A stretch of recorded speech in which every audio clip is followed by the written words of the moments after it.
On February 22, 2026, in the mountains of Tapalpa, Jalisco, Mexican special forces surrounded a luxury cabin complex hidden behind a gated country club.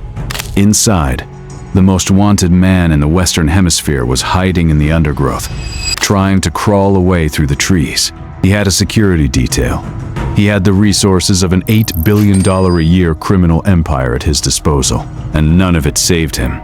The man who had evaded the DEA, the Mexican military, and a $15 million US bounty for over a decade was found in the woods behind a vacation rental, shot, loaded onto a helicopter, dead before he reached Mexico City. Now the world knows that Nemesio Oseguera Cervantes, El Mencho, is gone. But what the media conveniently avoids talking about is not how he died. It's what he left behind. Because El Mencho did not build the Jalisco New Generation cartel alone. He built it with a family, a strategic, multi-generational criminal enterprise made up of his wife, his children, his brothers, and a man nobody expected that was specifically designed to survive him. But I assure you, the real story lies in the hidden architecture of this family. The names, the roles, the arrests, and the moves they made that the mainstream coverage barely touches. Because understanding this family doesn't just explain how the CJNG got built.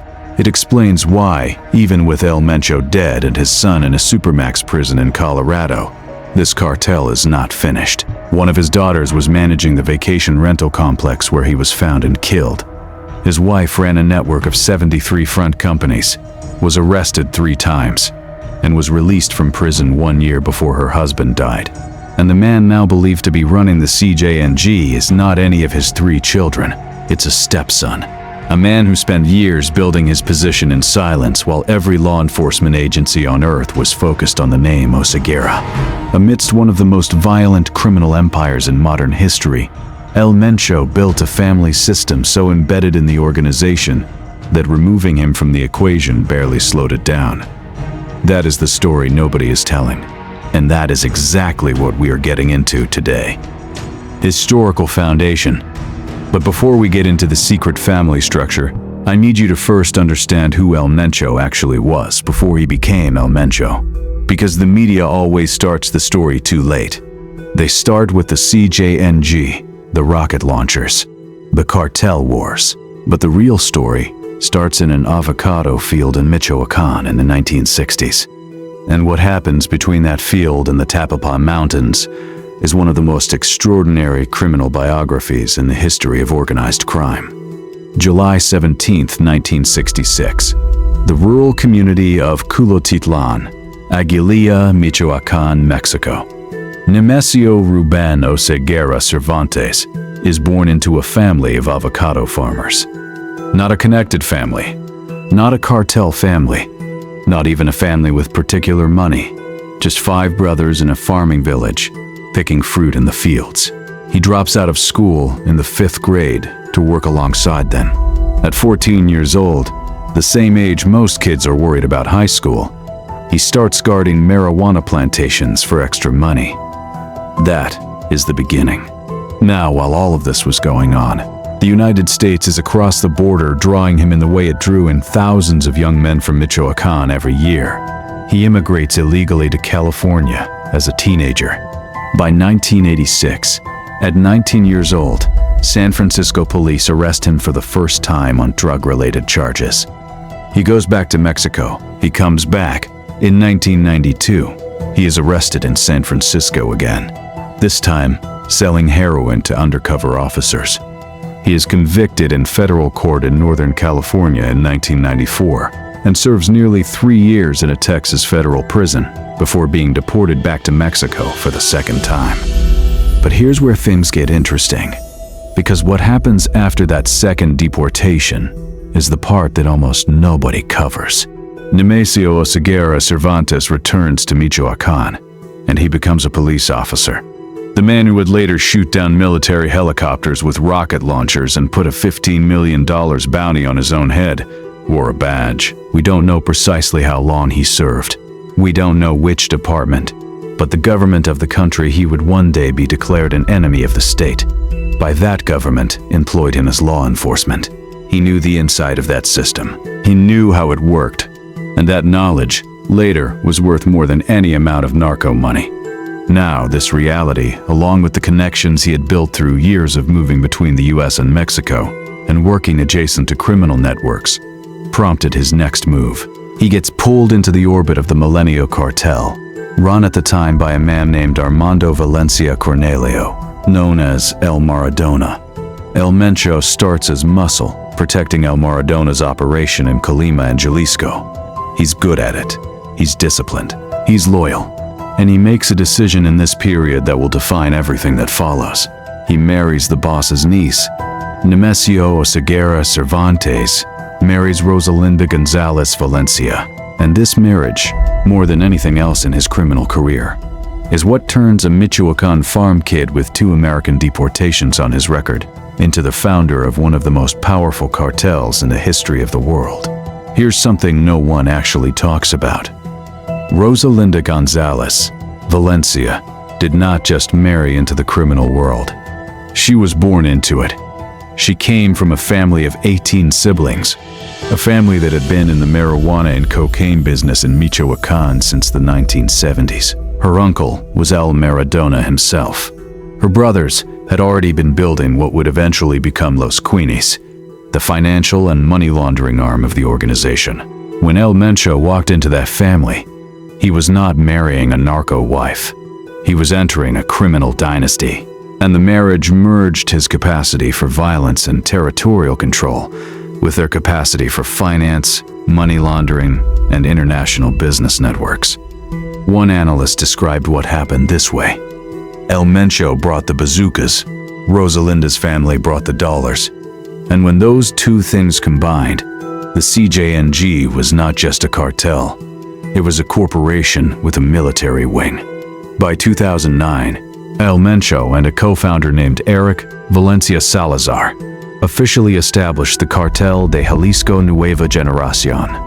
Within 3 years, the CJNG has expanded from Jalisco coast to coast across Mexico, taking territory that Los Zetas and the Sinaloa cartel had assumed was locked down.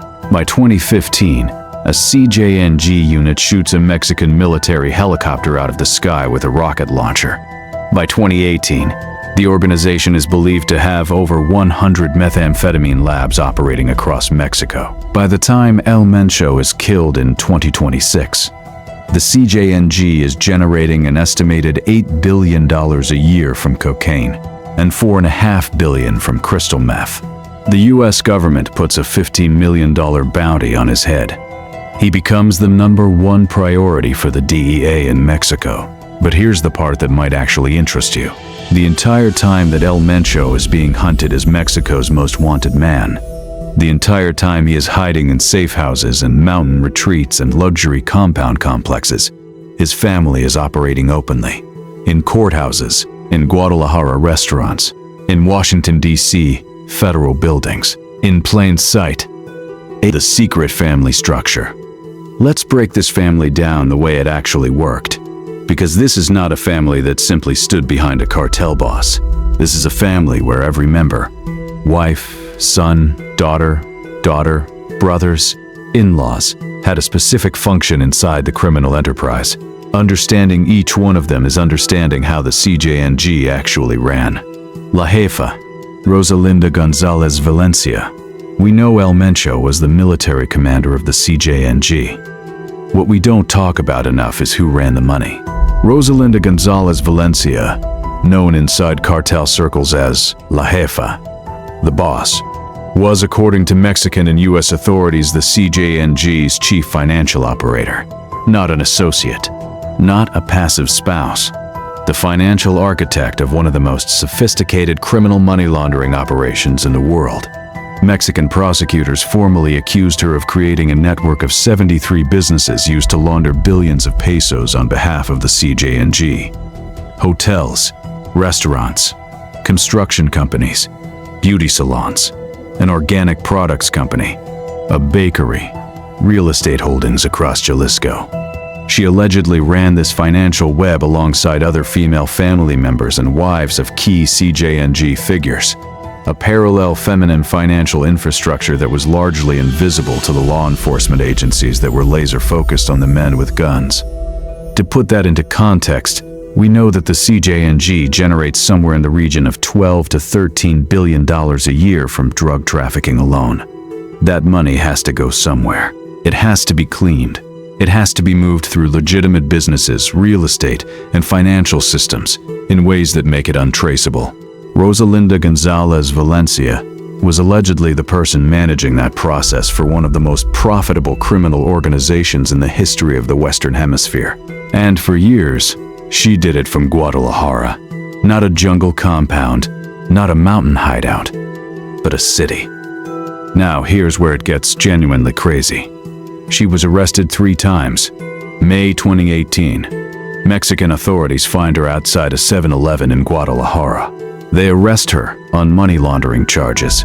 She is formally accused of running those 73 front companies.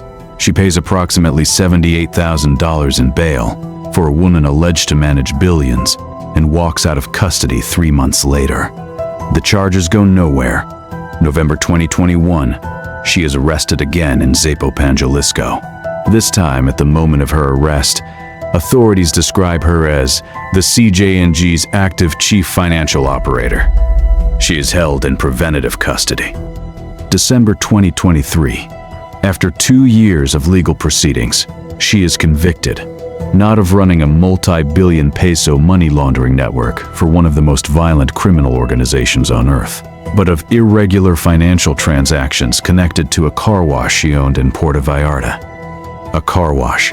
She is sentenced to 5 years, February 2025. She is released early for good conduct. She walks out of prison. She returns to Jalisco.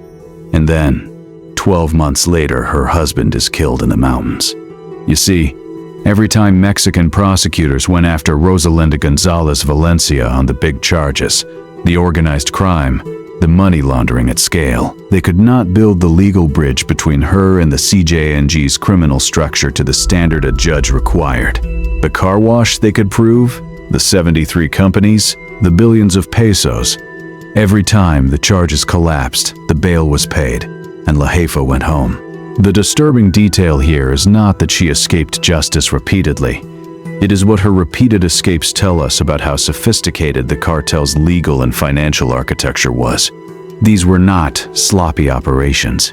They were built to withstand scrutiny. El Menchito, the son who was born on Valentine's Day. Ruben Oseguera Gonzalez, February 14, 1990. San Francisco General Hospital. Valentine's Day. American citizen by birth, he grows up in the United States for a period before returning to Mexico with his family after his father's deportations. According to his own defense attorney at sentencing, he was recruited into the CJNG at 14 years old, the same age his father had started guarding marijuana fields. The cycle doesn't just repeat, it accelerates. Now we know that El Menchito rose to become the CJNG's second-in-command. But this, Now this was different in its brutality from even the cartel context around it. Federal prosecutors laid out exactly what he had done during his trial in Washington, D.C. In September 2024. He directed the shipment of industrial quantities of cocaine and methamphetamine from Mexico into the United States between 2007 and 2017. He pioneered the manufacturing of fentanyl in Mexico, the drug that is now killing approximately 70,000 Americans every year.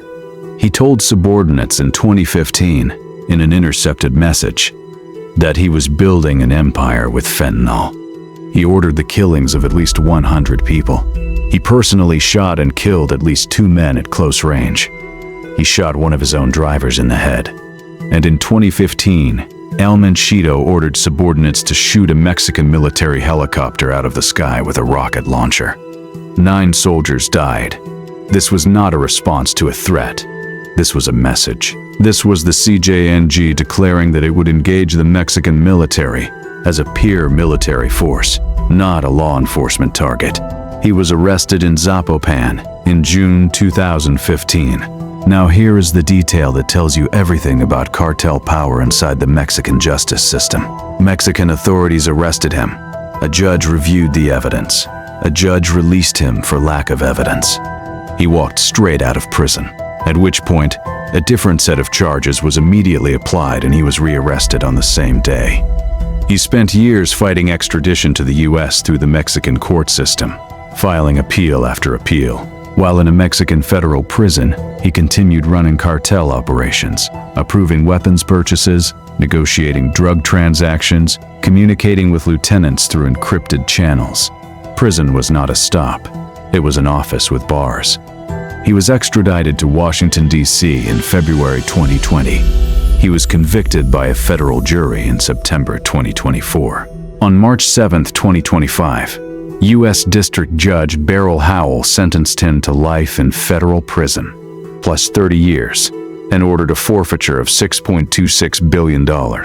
Judge Howell called him a true kingpin of international drug trafficking. She described his brutality. She described the carnage he personally caused. He is currently held at ADX Florence, the federal supermax prison in Florence, Colorado, the same facility that holds Joaquin El Chapo Guzman. The man who was supposed to inherit the most powerful cartel in Mexico sits 40 feet underground in a concrete cell in the Rocky Mountains, 23 hours a day in isolation. The empire he was promised is now being run by someone else. Lenegra, the daughter who walked into a courthouse and got arrested. Jessica Johanna Oseguera Gonzalez, born July 23, 1986, in San Francisco. The eldest child. American citizen by birth, she attended the University of Guadalajara and earned a degree in marketing. On the surface, the most ordinary of the Oseguera children. But here's the thing. She has publicly claimed she distanced herself from her father when she was 11 years old. That may well be true on a personal level, but U.S. authorities tell a completely different story about what her professional life looked like. Because the businesses she owned and operated, a tequila brand, 2 sushi restaurants, an advertising firm, vacation rental cabins in Jalisco, an organic products company, had all been designated by the U.S. Treasury Department's Office of Foreign Assets Control as entities providing material support to the CJNG's drug trafficking operations. She didn't just know about these companies. According to prosecutors, she was an owner of 2 of them and an officer or director of 4 others, all of them sanctioned as cartel money laundering vehicles. Now listen closely, because what I am going to say next brings everything together. In February 2020, Jessica Johanna travels to Washington, D.C. to attend the preliminary hearing of her brother Menchito, who had just been extradited from Mexico. She goes to the federal courthouse. She checks in like any other visitor. She leaves her ID with security. The guard runs her credentials through the system, and her name comes back flagged on a sealed federal indictment that had been filed on February 13. DEA agents were waiting. She was arrested at the courthouse in a Louis Vuitton coat, an Hermes handbag, and a Rolex watch. She had received the Ash Wednesday cross marking the start of Lent that same morning. Her family members described her as deeply religious. She was walking into the courthouse of a country that had already indicted her, apparently not knowing the warrant existed. She pleaded guilty in March 2021. She was sentenced to 30 months at the Federal Correctional Institution in Dublin, California. She served approximately 25 months and was released in April 2022. But here's the detail that makes this story absolutely wild.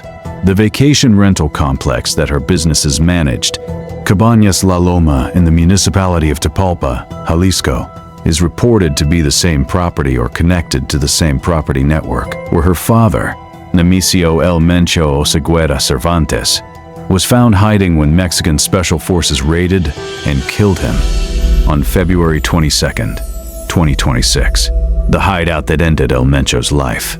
The cabin complex where the most wanted man in the Western Hemisphere spent his final hours. It may have been running through his own daughter's business network. The cartel's logistics and the family's businesses were so deeply intertwined that El Mencho's final hiding place was, in a very real sense, managed by the woman who told the court she had distanced herself from him at 11 years old. Lisha, the shadow Lisha Michelle Oseguera Gonzalez, Born April 4th, 2001, the youngest, the one the world knows the least about. And in the cartel world, being the one nobody knows about is often the most dangerous thing of all. She has maintained a significantly lower public profile than her siblings, but that low profile has not kept her out of law enforcement files. Mexican authorities linked her to cartel activities and attempted to arrest her in November 2021. During the same week, they arrested her mother, Rosalinda. A federal operation moved into Zapopan looking for Lisha and her partner. They were gone, not found. The allegation connected to her name is specific and serious. Authorities believe she orchestrated a kidnapping in 2018, not a random kidnapping. A targeted kidnapping designed as retaliation. The allegation is that after her mother Rosalinda was arrested in May 2018, Lisha responded by ordering a kidnapping as a message. You arrest La Jefa, we take someone. That is cartel logic, and according to Mexican investigators, Lisha was the one implementing it. She was 23 years old at the time. El Mencho's youngest daughter, a woman who had grown up watching her mother run financial networks, her brother command armies, and her sister manage front businesses. The question of what she knows, who she is connected to, and what she is doing now, nobody has the answer. She is in the wind. And in this story, that means she is potentially the most dangerous one still walking free. The Queenies, the financial empire hidden in plain sight. You cannot understand the CJNG family without understanding Los Queenies, because the Queenies are not a separate organization. They are Rosalinda's brothers. They are El Mencho's brothers-in-law. They are the financial infrastructure that made everything possible. The U.S. Department of Justice has described Los Queenies as the CJNG's primary financial support network. Rosalinda's brother, Abigail Gonzalez Valencia, known as El Queenie, was the organization's alleged leader. He was arrested in Puerto Vallarta in 2015 and has been fighting extradition to the United States ever since, from El Altiplano Federal Prison, the same maximum security facility that once held El Chapo. Other Gonzalez Valencia siblings have been extradited or arrested on drug trafficking charges in Brazil, the US, and Mexico. One brother, Jose Gonzalez Valencia, was extradited from Brazil on cocaine trafficking charges. The US government sanctioned 9 individuals in October 2016, specifically for providing material and financial assistance to the CJNG and Los Queenies, including 5 of Rosalinda's siblings, El Mencho's brother Antonio, and El Menchito's brother-in-law. If you do the math, I am sure you can tell that this is not a cartel that happened to have a connected family. This is a family that built a cartel. The distinction matters enormously, because when you remove one person, even the founder, from a family-built enterprise, the family remains. The institutional knowledge stays. The relationships, the financial networks, the laundering architecture, the connections to precursor chemical suppliers in China, the relationships with Colombian cocaine producers, none of that dies with El Mencho. El Mencho's brothers, the forgotten arm. El Mencho had 5 brothers: Juan, Miguel, Antonio Marin, and Abraham. They are not household names. They are not the focus of DAA press releases, but they are woven into the CJNG structure in ways that investigators have been quietly documenting for years. His brother Abraham received a 10-year prison sentence in California in the 1990s. His brother Antonio, known as El Tony Montana, was designated by the U.S. government in 2016 for providing material assistance to the CJNG and had all his U.S.-based assets frozen. In December 2022, Antonio was arrested during a Mexican army raid in Guadalajara. His brother Marin was charged in a California court, though the details are sealed. According to Mexican government sources, brothers Juan and Miguel are also involved with the CJNG at an operational level. And his nephew, Omar Eleazar Oseguera Cervantes, who shares El Mencho's surnames and is listed as his nephew rather than a brother, was suspected in 2016 of being part of the CJNG's leadership structure, reportedly serving as one of El Mencho's top security chiefs. The cartel was not El Mencho plus associates. It was El Mencho at the center of a web of blood relationships that extended in every direction. The Valencia clan on one side, the Oseguera brothers on the other, with Los Queenies threading the financial infrastructure through the whole thing. The final chapter, and what it means. According to multiple sources, including the Mexican Defense Secretary and subsequent reporting by the Wall Street Journal and El País, El Mencho's final months revealed the personal cost of 15 years, at the top of the most hunted list in the Western Hemisphere. His marriage to Rosalinda had ended, legally at least, in 2018. She was arrested twice after that, convicted, released. He was living in mountain hideouts, rotating through safe houses, moving between secure compounds in rural Jalisco. He was 59 years old. He was reported to be in poor health for years. Diabetes, kidney disease, ailments that made sustained movement and relocation increasingly difficult. And here's where it gets human, in a way that the cartel documentaries never quite capture. El Mencho, one of the most powerful and feared men alive, was tracked down and killed, not through an informant in his inner circle, not through a massive intelligence breakthrough. He was found because he was meeting with a girlfriend, a woman named Guadalupe Moreno Carrillo, a woman who was not his wife, who had a trusted associate who could be tracked and monitored.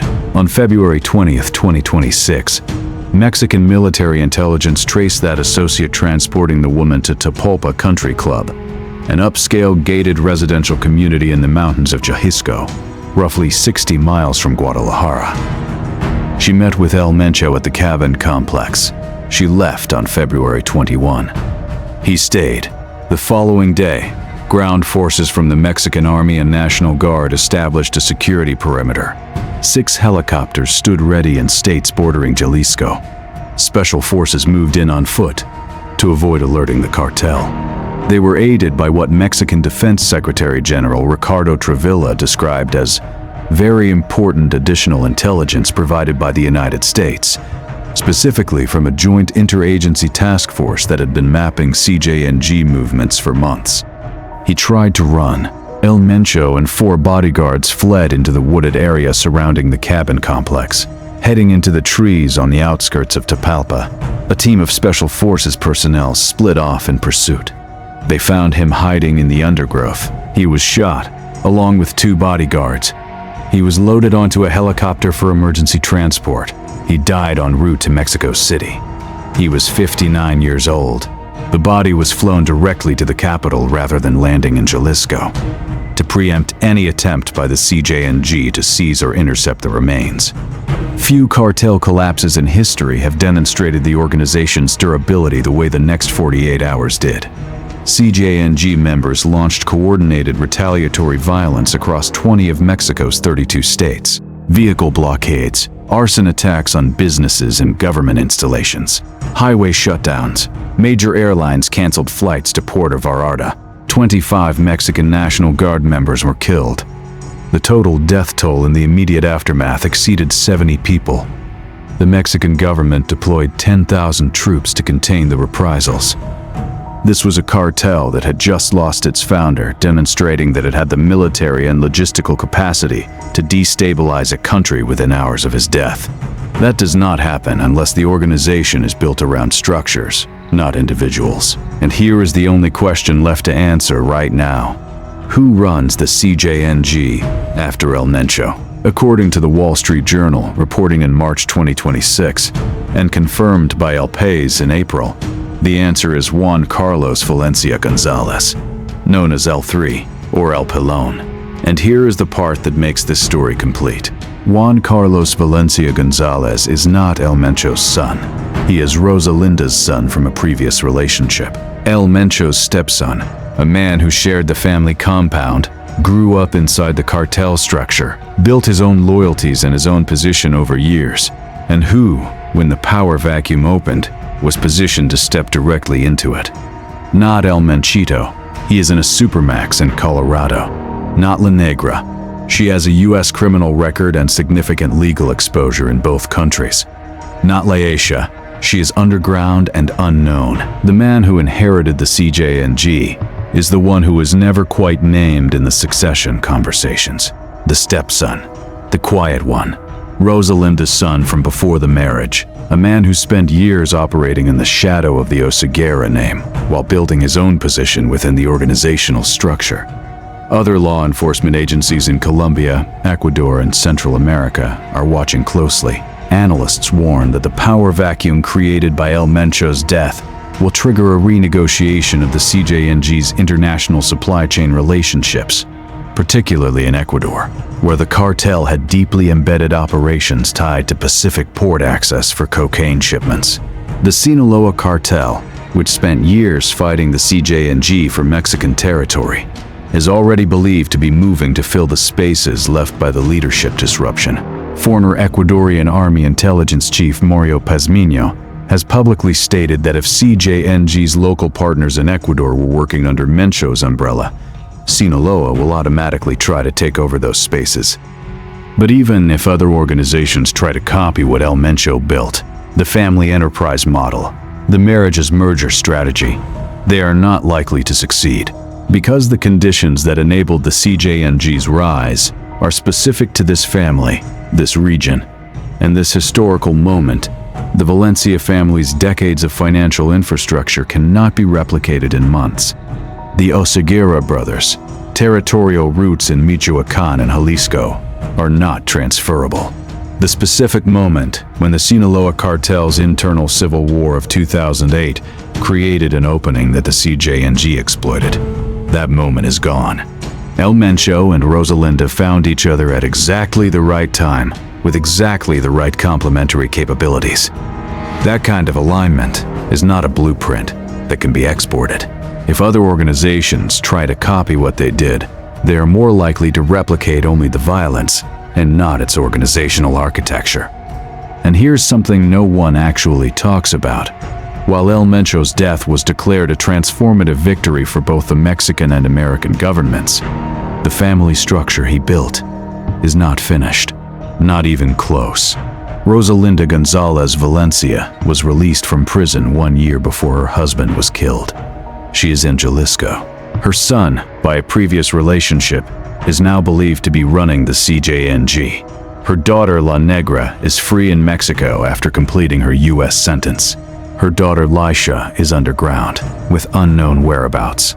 Her brothers, the Queenies, the financial infrastructure of the entire operation, are partially imprisoned, partially still operating. In fact, the CJNG's retaliatory violence in the 48 hours after El Mencho's death, coordinated across 20 states, involving weapons pre-positioned across the country, resulting in 25 National Guard deaths, tells you everything about whether removing one man broke the organization. It did not. The violence was not chaos. It was organized. It was commanded. Somebody gave those orders within hours of El Mencho dying on that helicopter. Somebody had the authority to mobilize a nationwide response that quickly. So was El Mencho's death a turning point for the CJNG? Yes. But is the CJNG finished? The answer to that question is written in everything this family built, and in the fact that the stepson nobody was watching is now sitting at the top of it. El Mencho's gone, but we don't think his story is done being written, because the real story was never just about him. It was about the family he married into, the family he created, the financial empire his wife built in the shadows, and the children who were raised inside one of the most powerful criminal organizations in human history. That family is still out there. Some of them are in prison. Some of them are free. Some of them are running the operation. And all of them are the reason that removing one man, even the most wanted man in the world, is not the same as dismantling what he built.